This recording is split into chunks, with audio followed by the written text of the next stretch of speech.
अस्सलाम वालेकुम स्टूडेंट्स।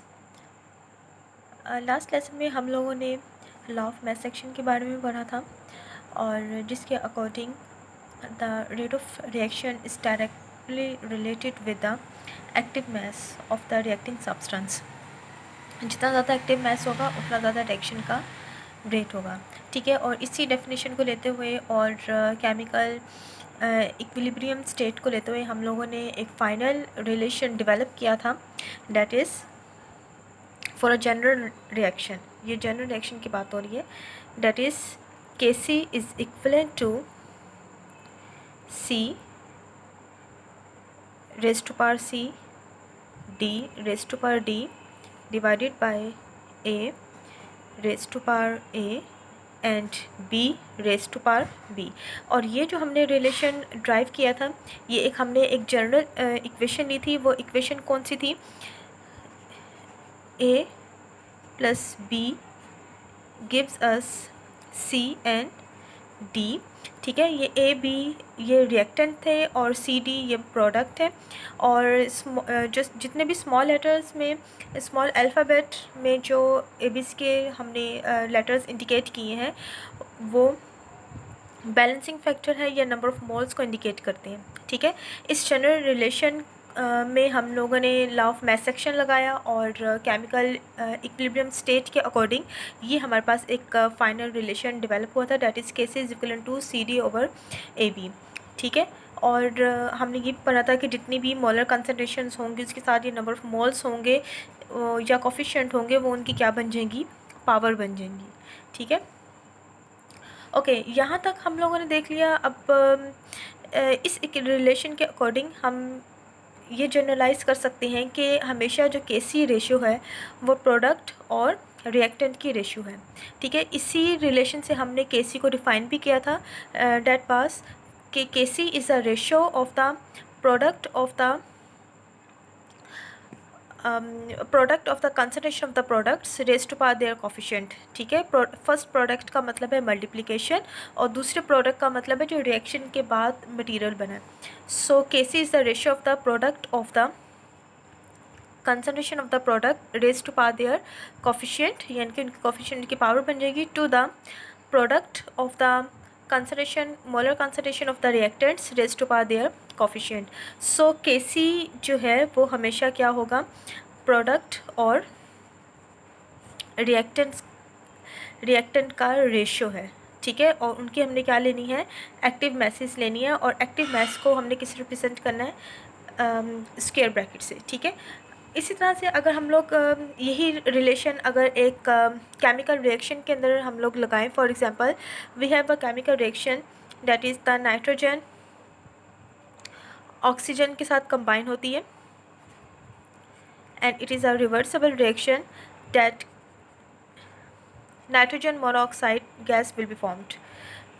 ठीक है, so this is a reversible reaction. और अगर हम इस पे लॉ ऑफ मैस सेक्शन को अप्लाई करें तो उससे वही प्रोसीजर, वही स्टेप होंगे, that is rate of forward. RF indicate rate of forward reaction is directly related with the molar concentration of the reactants, active masses of the reacting substance। चूँकि हम लोग फॉरवर्ड रिएक्शन की बात कर रहे हैं तो इसमें एक्टिव मैस कौन से होंगे? नाइट्रोजन एंड ऑक्सीजन, जो कि हमारे रिएक्टेंट है, और एक्टिव मैस को हम लोग स्क्वायर ब्रैकेट से इंडिकेट करेंगे। और अगर एक से ज़्यादा एक्टिव मैस है तो हमने दोनों का प्रोडक्ट लेना है। अगर आप यहाँ पे प्लस का निशान लगाते हो और बाकी सारा काम सही करते हो, लेकिन बजाय इसके कि हम एक्टिव मैस के प्रोडक्ट की बजाय हम इनके दरमियान अगर प्लस का निशान लगा देंगे तो वो पूरे का पूरा क्वेश्चन गलत हो जाएगा, उसका आपको एक नंबर भी नहीं मिलेगा।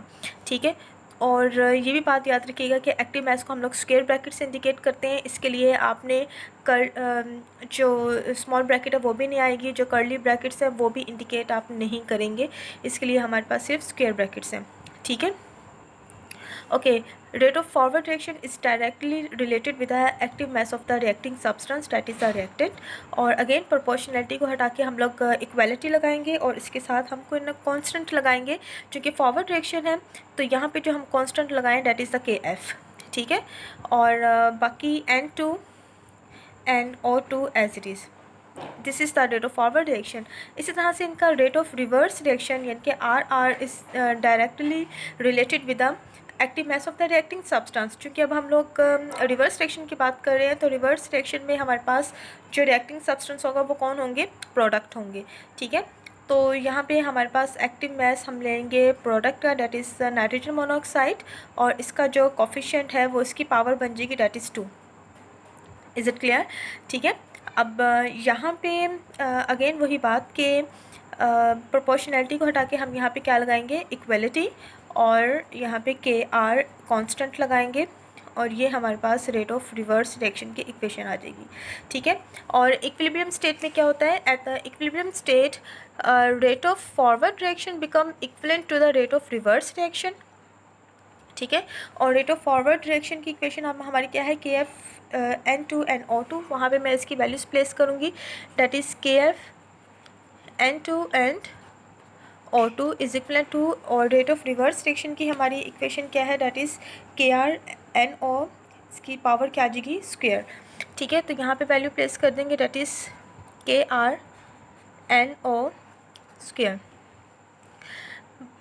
नेक्स्ट काम, ये नेक्स्ट प्रोसेस सेम इसका वही है, यानी कि कॉन्स्टेंट्स हमने सेपरेट कर देने हैं और एक्टिव मैसेज को हमने अलहदा कर देना है। ये कांस्टेंट इधर आके डिवाइड हो जाएगा और आपके पास बन जाएगा K F over K R is equivalent to, अब यहाँ पे हमारे पास कांस्टेंट कौन सा है, एन, एक्टिव मैस है N O square divided by, ये इधर आके डिवाइड हो जाएगा, तो नीचे आपके पास आ जाएगी N2 एंड O2।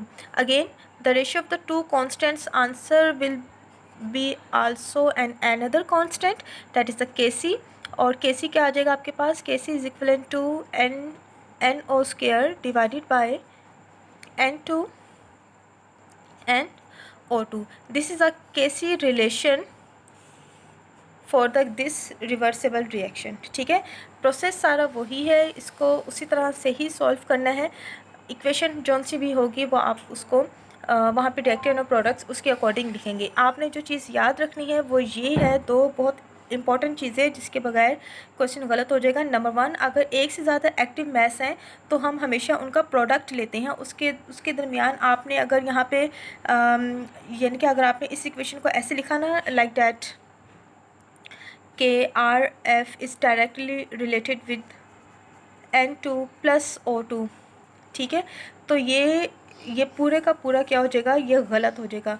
आपने सारा स्टेप किया हुआ है, हर चीज़ आपने सही लिखी है, लेकिन आपने ये काम कर दिया तो उसका मतलब पूरा क्वेश्चन गलत है, आपको उसका 1 नंबर भी नहीं मिलेगा। सेकेंडली, एक्टिव मैथ्स को हमेशा स्क्वायर ब्रैकेट से इंडिकेट करना है, कोई दूसरी टाइप ऑफ द ब्रैकेट के जो है वो इस्तेमाल आपने नहीं करनी।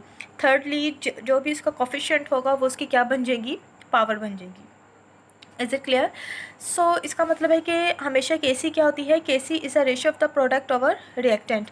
हम ये तो सारा स्टेप हमने किया ना, मैं इस खाली डायरेक्टली भी हम लोग Kc एक्सप्रेशन लिख सकते हैं किसी भी इक्वेशन का। फॉर एग्जांपल एक आपके पास इक्वेशन है अमोनिया फॉर्मेशन की, N2O2 gives us that is the reversible reaction to form the ammonia gas। ठीक है, बैलेंसिंग फैक्टर लगाने के लिए यहाँ पे आ जाएगा 3।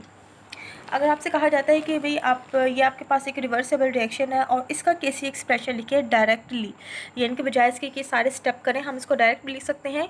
Kc क्या आएगा, प्रोडक्ट ओवर रिएक्टेंट। बस याद आपने ये रखना है कि प्रोडक्ट का एक्टिव मैस को आपने डिवाइड करना है रिएक्टेंट्स के एक्टिव मैसेज से।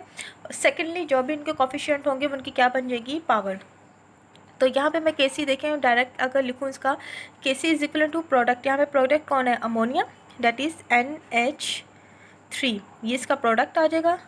इसकी जो कोफिशिएंट है उसकी क्या बन जाएगी, पावर, डिवाइडेड बाय रिएक्टेंट यहाँ पे कौन है, N2 एंड H2। N2 इसके साथ कोई भी कोफिशिएंट नहीं है, सेकंड कौन है, H2। चूँकि 2 है तो मैं दोनों के दरमियान प्रोडक्ट यानी कि मल्टीप्लिकेशन का निशान लगाऊंगी, और मल्टीप्लिकेशन का आपको पता है कि 2 वेरिएबल्स के दरमियान अगर कोई निशान नहीं, इसका मतलब उनके दरमियान मल्टीप्लिकेशन का सिंबल है, डेट इज़ द H2, और इसका कोफिशिएंट 3 है, वो उसकी क्या बन जाएगी, पावर। इस तरह से हम इसका ये डायरेक्ट रिलेशन लिख सकते हैं। ठीक है, एक और एग्जाम्पल देखें। फॉर एग्जाम्पल, ये आपके पास इक्वेशन है, PCl5 gives us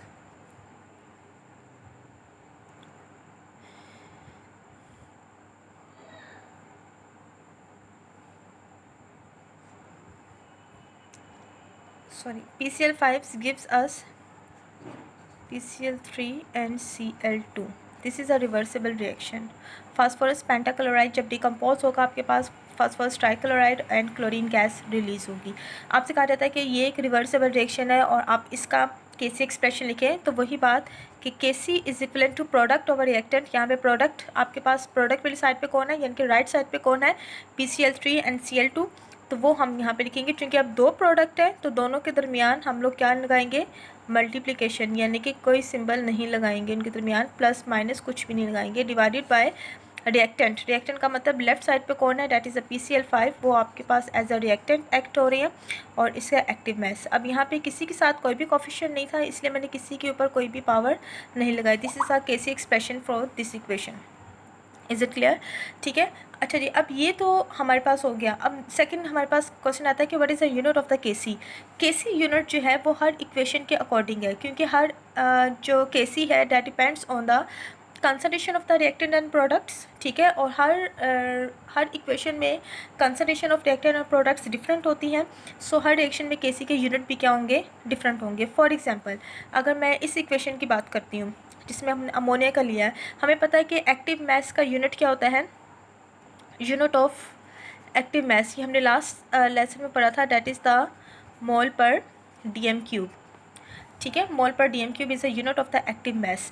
तो अब मैं क्या करूँगी कि ये जो आपके पास फाइनल एक्सप्रेशन आया है उसमें मैं हर एक के अंदर उसके एक्टिव मास का यूनिट लिखती जाऊँगी मैं. ठीक है. फॉर एग्जांपल ये है NH3 का एक्टिव मास है. एक्टिव मास का यूनिट है मोल पर DM क्यूब. मैं यहाँ पे लिखूँगी मोल पर DM क्यूब और इसके ऊपर क्या है, स्क्वायर. तो मैं क्या करूँगी, ब्रैकेट लगा के मैं इसके ऊपर स्क्वायर लिख दूँगी.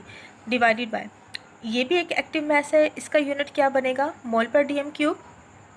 वो मैंने लिख दिया. ये भी एक एक्टिव मास है और इसका क्या है, this is also the mole per DM cube. और ये मैंने लिख दिया है. और इसके ऊपर क्या है, क्यूब है, तो मैं इसके ऊपर क्यूब लगा दूँगी. Is it clear? अब इसको मैं अगर सिंप्लीफाई करूँ तो ये स्क्वायर, ये क्यूब है, क्यूब में से ये दो के साथ कट जाएगा, बाकी एक रह जाएगा. तो आपके पास ये फाइनल रिलेशन क्या बनेगा, डैट इज़ ये तो कट के इसकी जगह क्या आ जाएगा, 1 डिवाइडेड बाय ये mole per DM cube as it is था. इसी तरह से ये जो था आपके पास, ये 3 था ना, 3 में से 2 कट गए, बाकी कितना रह गया, 1. तो एक ये और एक ये दोनों मिलके क्या बना देंगे, स्क्वायर बना देंगे. So this is a unit of the Kc. Is it clear? इसी तरह से हमारे पास जो ये रिलेशन है, अगर मैं इसका यूनिट लिखना चाहूँ तो इसका यूनिट कैसे बनेगा. For example PCl3 is the active mass. So इसका यूनिट क्या बन जाएगा, मोल पर DM क्यूब. इसी तरह से Cl2 ये भी एक्टिव मास है, इसका भी यूनिट क्या होगा, मोल पर DM क्यूब. हर एक्टिव मास का यूनिट सेपरेटली लिखेंगे हम लोग. डिवाइडेड बाय PCl5, ये एक ब्रैकेट को इंडिकेट कर रहा है, एक एक्टिव मास है, तो इसका भी यूनिट क्या होगा, मोल पर DM क्यूब. एक मोल पर DM क्यूब एक से कैंसिल आउट हो जाएगा, बाकी एक रह जाएगा. So this is the unit of the Kc, that is the mole per DM cube. ठीक है. यहाँ पे देखिए, यहाँ पे 1 ओवर मोल पर DM क्यूब स्क्वायर है और यहाँ पे इसका क्या है, मोल per DM cube. Is it clear? अच्छा जी, एक और इक्वेशन देखें.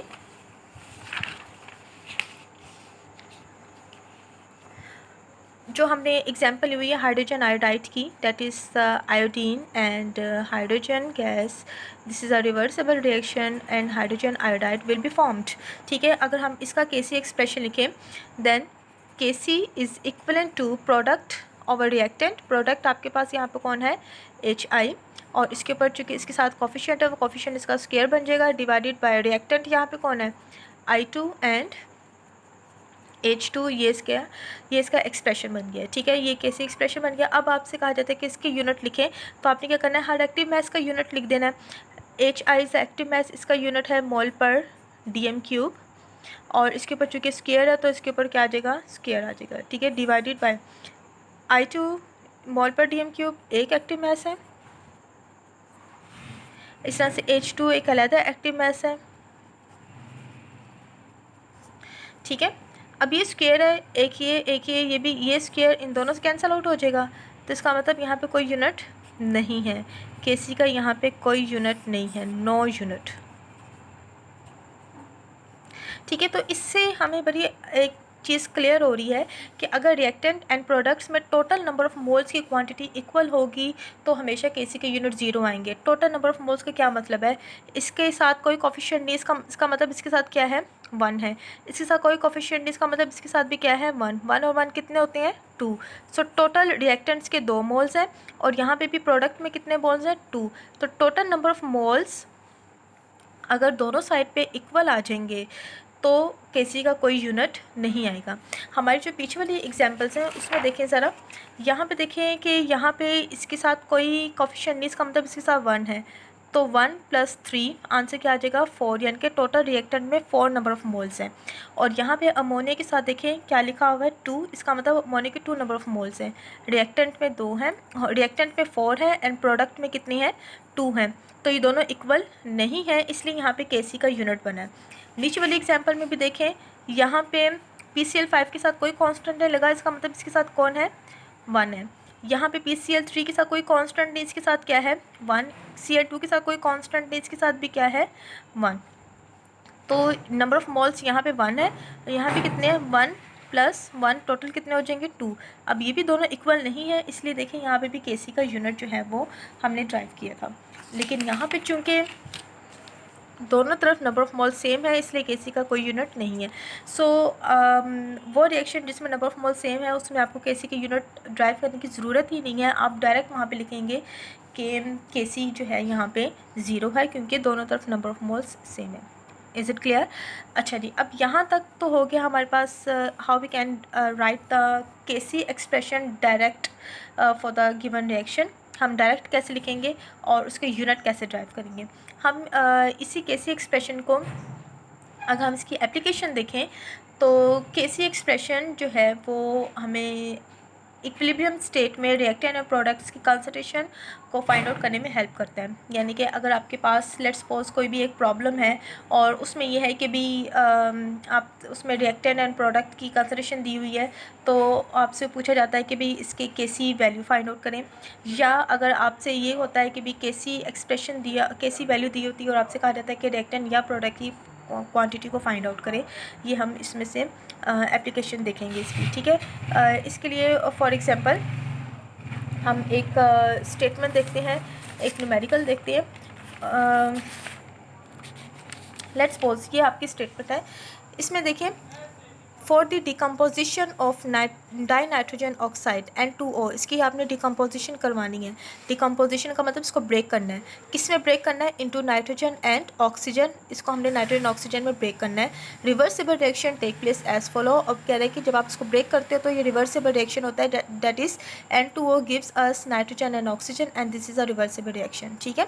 The concentration of the N2O, N2 and O2 are this and this, यानी कि आपने उसने क्या किया है कि हमें इस चूँकि रिवर्सिबल रिएक्शन है तो जब इक्विलिब्रियम स्टेट इस्टेब्लिश हो जाता है तो उसने बताया है कि भाई N2O, N2 and O2, N2O is a reactant, N2 and O2 यानी कि प्रोडक्ट, इनकी क्वांटिटी जितनी भी प्रेजेंट होगी इक्विलिब्रियम स्टेट पे वो गिवन है, दैट इज़ N2O की कितनी है 1.1, N2 की कितनी है 3.9 एंड O2 कितनी है 1.9 रिस्पेक्टिवली। चूँकि इसी तरतीब से मैंने इसको बताया, इसी तरतीब से इसकी वैल्यूज़ को आप लिखोगे at equilibrium state. Then find out the KC for this reaction, कह रहे कि इस रिएक्शन के लिए केसी फाइंड आउट करें, केसी की क्या वैल्यू आएगी, ठीक है।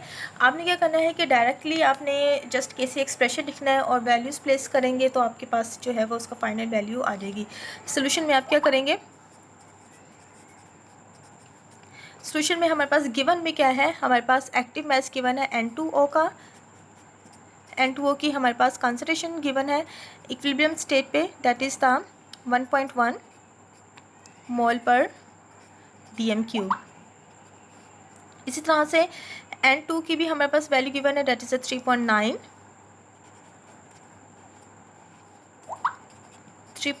मोल पर DM³। इसी तरह से हमारे पास O2 जो है वो कितनी है 1.9, O2 भी हमारे पास गिवन है, डैट इज़ 1.95 मोल पर DM³, ठीक है। और आपने फाइंड आउट क्या करना है,